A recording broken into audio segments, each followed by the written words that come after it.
Well, good morning, everybody. It's great to be here with you this morning. And when people found out that I was going to do a Lord of the Rings clip, some people were like, yes, I love Lord of the Rings. And other people were like, what? So this clip is actually from a Lord of the Rings trilogy, and it came out many years ago. It was a huge blockbuster success. But it tells the story of a group of hobbits and this group of small people that journeyed all across their world, and they had the crazy mission to take a ring of great power and evil and drop it into a volcanic mountain in order to save the world. And you may say, man, that story doesn't relate at all to me. But I think that some of the ideas behind that tale may just relate to you after all. See, the hobbits are on a mission. Evil is on the rise in their world. And the Shire where they live, it's known for being peaceful and calm and just comfortable. But staying in the Shire is not an option for them. They can't just sit around while evil does all sorts of things around them and pretend it's not there. They need to take this ring. They need to destroy it in Mount Doom. Now, I like to always think about different scenarios in movies, and I like to think, what would have happened if the hobbits had decided, we're not gonna go the whole way to Mount Doom. We're gonna stop along the way. We're just gonna find somewhere else to rest. What if they had done that? And I think it would have been a little bit like if your parents, or if you tell your significant other, we're gonna go to Disney World. So you pack up the truck, you load everything in, and you start out, and then you get to West Virginia and you say, you know what? That's far enough, we're gonna be good right here. No offense to West Virginia, but it's not Disney World. Your kids and even your significant other will tell you there's nothing that's Disney World except Disney World. If you stay where you are, if you go part way, it's not good enough. Only Disney World's going to be good enough. Same for the hobbits. It doesn't matter if it's your business. It doesn't matter if it's your church, your career. It doesn't matter if you have just a goal, if you're on a journey, if you have a mission. It doesn't matter what you're doing. If you're on a journey, you have a here, you have a there, and you have some degree of space in between. And church is no different. See, LifePoint's on a journey too. It's on a journey to connect people to Jesus and to one another as we gather, connect, and serve. If you think that sounds familiar, it's because that's our purpose statement here at the church. It's on our website. If you ever go under the Vision tab, you'll see that is the mission of the church. We are on a mission to accomplish that. Now, a journey like this is nothing new. We see in Scripture that there is a story of going from here to there that clearly models what our church journey should look like. In Genesis 12:1, God gives Abram a short but mind-blowing command. He said, go from your country, your people, and your father's household to the land I will show you. Now, in the Old Testament times, people used to live in giant family complexes. So when, let's say you were born in those days, you would likely have spent your entire life living within a stone's throw of your entire family. If you were a woman and married, you would probably spend your entire life living within a stone's throw of your in-laws. Oh, I saw some nervous glances on that one. But this arrangement kept people invested in their family. It kept people invested in solidarity, working together. People weren't overlooked as much. They weren't destitute. They weren't outsiders because literally everyone around you was family. Whether by birth, whether by marriage, they were family. Those families made up tribes. The tribes then made up nations, the larger group. And so the command that Abram just received meant that he wasn't just going to leave mom and dad's house. He wasn't just leaving mom and dad. He was for a time going to be a man with no country. He was leaving everything he knew. He was leaving everyone he knew. And he didn't even know where he was going. He was leaving his here, but he didn't even know where there was. Or did he? Genesis 12:2 continues, I will make you into a great nation, God speaking to Abram, and I will bless you. I will make your name great, and you will be a blessing. Okay, so maybe this isn't so bad. God didn't exactly give Abram GPS coordinates and say, go here. But there doesn't sound too bad. It made it pretty clear that it's going to be a nice there, and God's going to take Abraham from a pretty good here to a far better there. So not so bad. We have an open and shut case, right? God says, leave everything. It's going to be awesome. And Abram says, okay, God, let's go. The end. Let's pray. Wait, what? Going from here to there, that doesn't work that way, does it? Isn't there a huge, vast land in between here and there? Isn't there a big space in between that? Isn't there a huge looming question that Abram should be asking God? Isn't there a big question we should be asking? Of course there is. How? How is the question you're looking for? See, Abram should be asking, how do I provide for my family once I leave my here? How do we go to somewhere when I don't even know what it looks like or where it is? How am I going to tell my family that we're just going to leave and we don't really have a plan? And of course, how is the line, God said so, going to work on my wife? But Abram, interestingly enough, he doesn't ask that question. He doesn't ask how, at least not at this point. He could have asked how, especially when he gets further down the road of this journey and sees how difficult it's going to be. He surely could have asked how, but he doesn't. And there were two reasons he didn't ask how. He didn't ask how because when God says go, you don't say no. See, Abraham had decided already. He was committing his life to God. He had decided that he is going to make this journey with God. And no matter what God asks him to do, he's going to do it because he knows that even if the journey is miserable and difficult and brutal, God has a good reason to take him through it. And the end line is going to be worth it. Secondly, Abraham knew already that God could be trusted. See, God doesn't ask people to accomplish the impossible. He doesn't ask people to accomplish it. He says, I will accomplish the impossible. What he calls us to do, what he called Abram to do, was leave his comfort zone. Because as long as Abram was living in his comfort zone, he wasn't going to learn to trust God the way he could, the way he should. Now, you may be sitting there thinking and being tempted to think, well, this means that God made this easy street for Abram. His land between must have been simple. Because God was there. I mean, how hard could it have been? This was easy street. This was rainbows and butterflies the whole way. But I encourage you, I don't have time to do it this morning, but if you continue reading the story, you'll see that Abram faces famine. He sees his wife, because of a lie, he sees his wife taken as Pharaoh's wife when he goes to Egypt. He was exiled from Egypt because of this. He sacrificed the first choice of land that he got to a relative. And then that same relative fell into the hands of enemies, and Abraham basically had to save him, this problematic relative. And then Abraham pleads with God to save a city, only to watch it be destroyed by fire. Abram's wife couldn't have any children. Remember how God said he was going to be a father of a great nation? He couldn't have children because his wife was barren. Abram got very, very old before he even had a glimpse of the there that God had told him about. But he only asked how at the very end of the trip. He only asked God how. How could he have any children when his wife was barren? Pretty reasonable question to ask how. He didn't ask God how he was going to eat during the famine. He didn't ask God how he was going to be a great nation when he had to leave one nation and got kicked out of another. He didn't ask God how people were going to bless him when even Pharaoh had cursed him. See, Abram left his comfort zone. He went to a place that he could only imagine. He was able to endure the land between because God was with him and he was accomplishing God's will. But now let's warp back to Life Point here today. As we recorded earlier, as we noted earlier, our purpose in this journey is to connect people to Jesus and to one another as we gather, connect, and serve.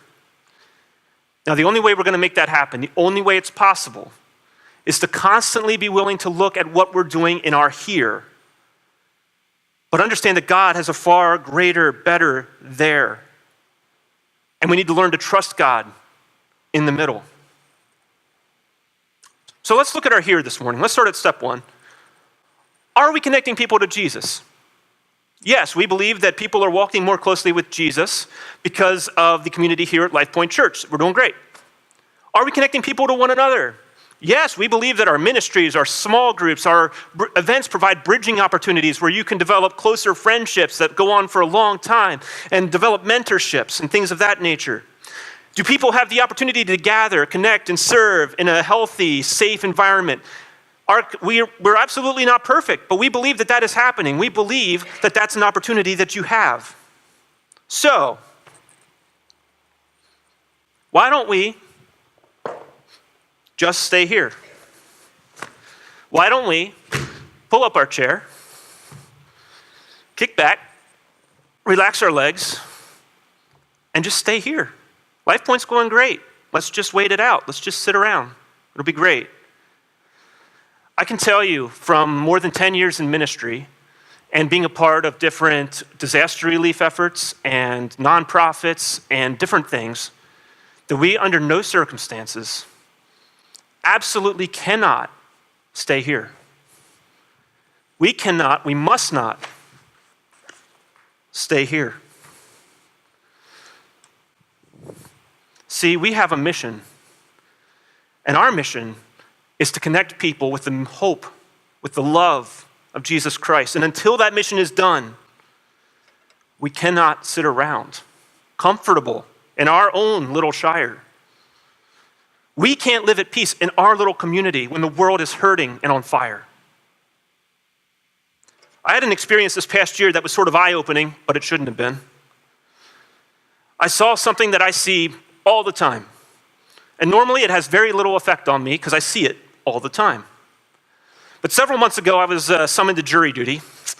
And some of you have already heard this if you're in my life group and so forth. But anyway, I was summoned to jury duty.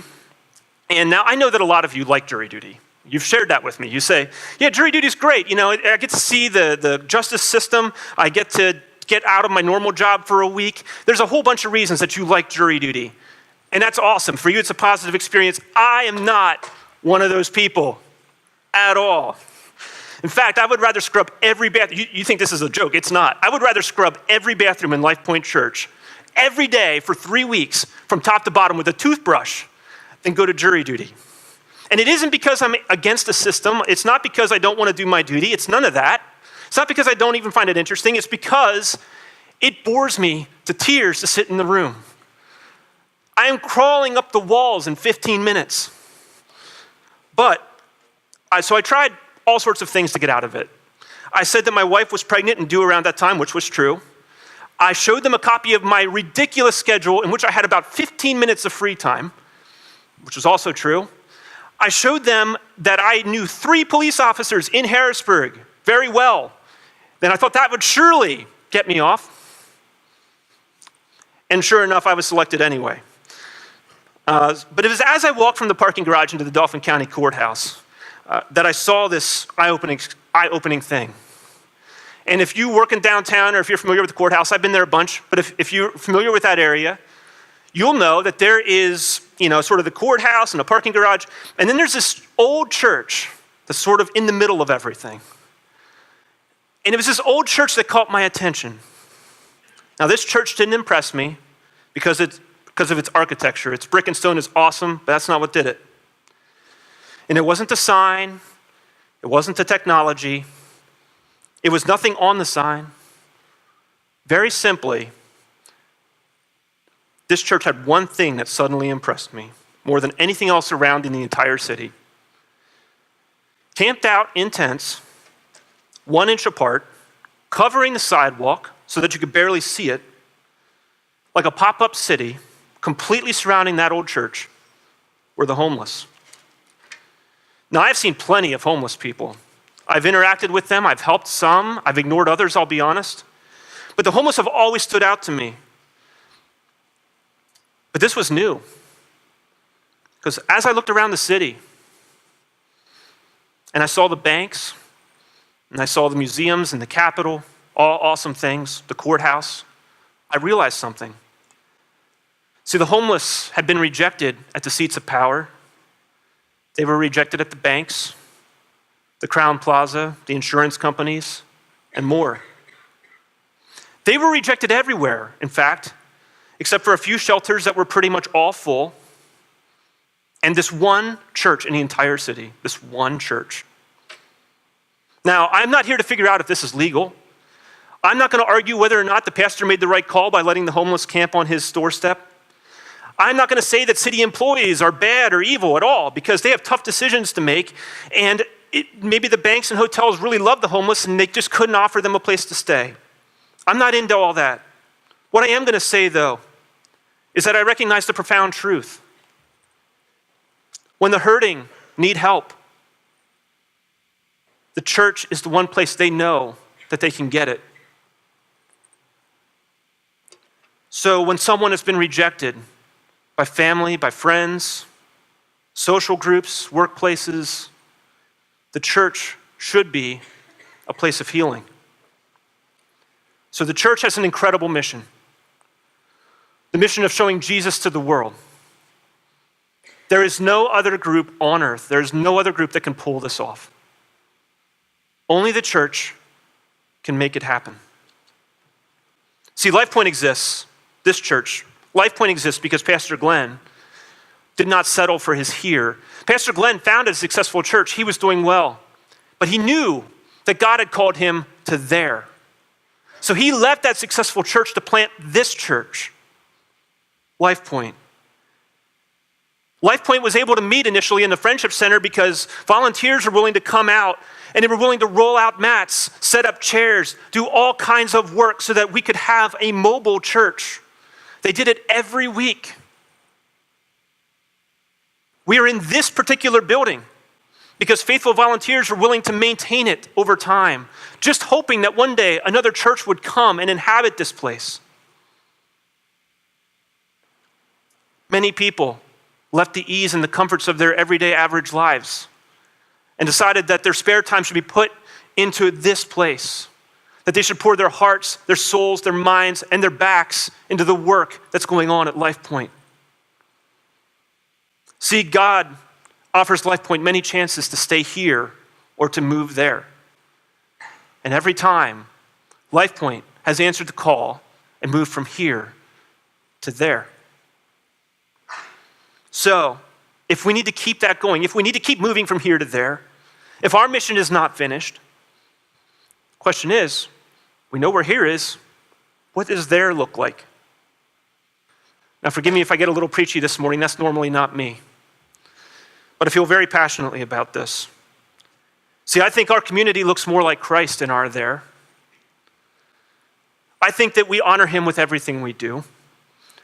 I think we find a place where we can take our pride, our selfish pursuits, our comfort zones, our aversions to certain people, any trace of racism or political hate.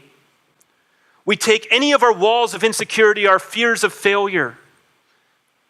We take our feelings of inadequacy and the barriers that have obstructed our Christian witness, and we crumble them up and we throw them at the feet of Jesus, and they are destroyed. Now, I think that our there is a place where people who have only met with rejection are now met with safety. A place where they can connect with others and grow. Our there is a place where people can find common ground. Because we are less concerned with our self-image than we are with the Christ image that lives in us. In practical terms, I believe that our there looks like a place where no one comes into our church building and hides in a corner when they need someone to talk to. They can't do it because we're all over them. It's a place where people experience friendly greetings and common ground, something that is so countercultural anymore, civility. I believe that it's a place that has enough space for our ministry to be effective. It's a place where guests can find a parking spot. It's a place where they can drop their children off and not be afraid. It's a welcoming environment. They can find a seat. They can hear about God. This is a place where lives change because relevant groups and ministries provide an opportunity to be vulnerable without fear. People can share their brokenness with friends because they'll know they'll be built up. They'll be helped with their needs. Maybe even someone will just grieve with them. There is a place that has opportunity for anyone with any group of set of skills to be able to help out his fellow man, to take them to a better place because God has blessed them. Now, is it possible that such a church one that is willing to move from here to there? Is it possible that they could have an impact on the city of Harrisburg such that when people are depressed, they don't resort to taking their own life? When people have to make it through another day, they don't turn to the drugs. They turn to the church community and say, help, and they are not afraid to do so. Is it possible that when people have a disagreement, they bring it to the church community, they bring it to their friends, they bring it to their small group, and they share it? And you work at it through the lens of Scripture and you figure it out instead of resorting to violence and hate and posting bad stuff on social media about everyone you know. Is that possible? Yes. I genuinely believe that can happen. And I believe it from the core of my being because I've seen how the people of this church are able to mobilize, are able to make an impact when they are willing to say, we are moving from here to there. Because I have seen people do it. I saw how a mechanic who used to come here before he moved made the world better by helping those who couldn't afford to have their car repaired. He fixed it at his own expense. He said, I have been gifted, I've been given back so much by God, I'm going to give it to somebody else. I have seen another couple give to anyone who has need. They are living paycheck to paycheck and not making it very easily at all. But they will give you food, they will give you clothes off their back, they will give you shelter, and they come here.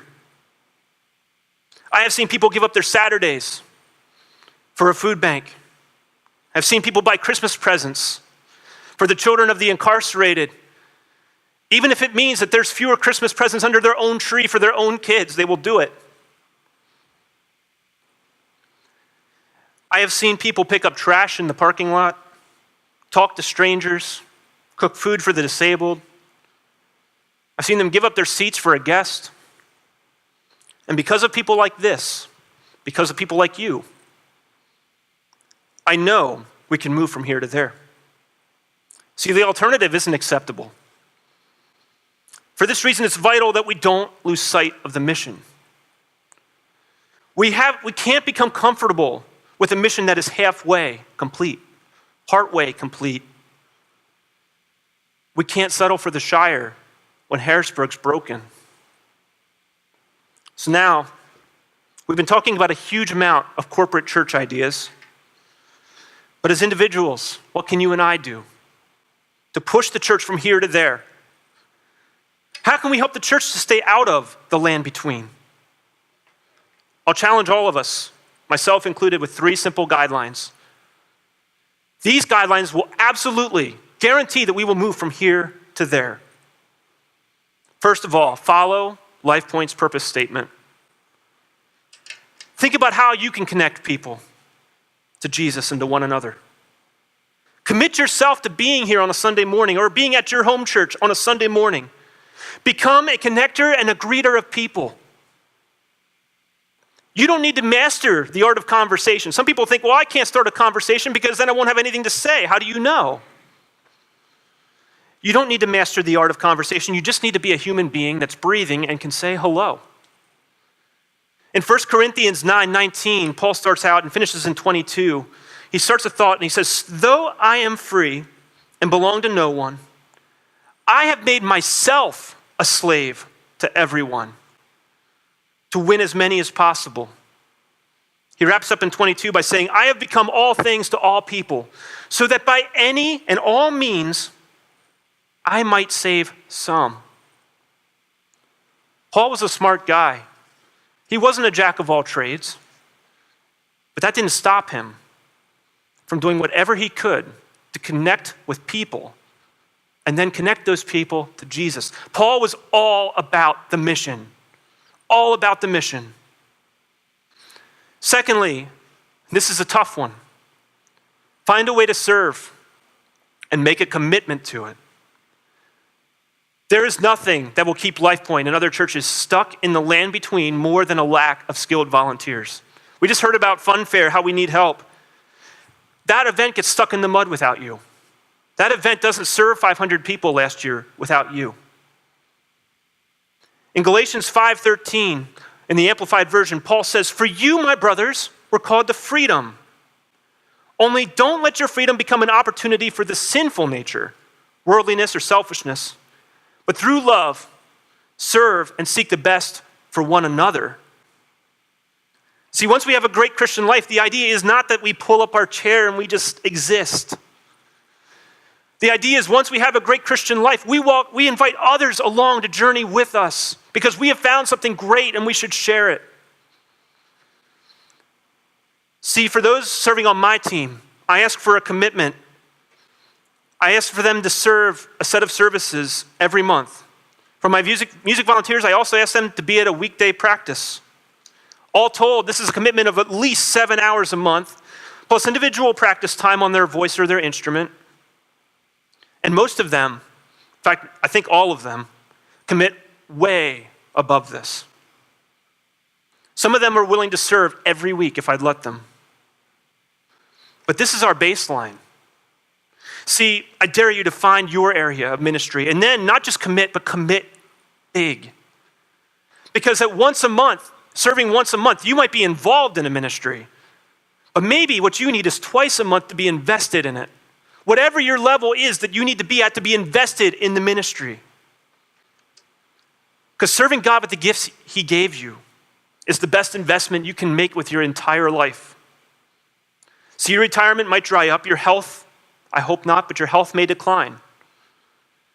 But any time you spend serving others, any time you spend in service of God, that becomes your legacy and it will live forever. It will long outlast you. So don't just fulfill a commitment. Don't just serve a duty. Push the mission. Push the mission. Do it for God. Do it for the church. Do it for your community. Do it for your own family. Show your children the value you place on serving others, and they'll do it too.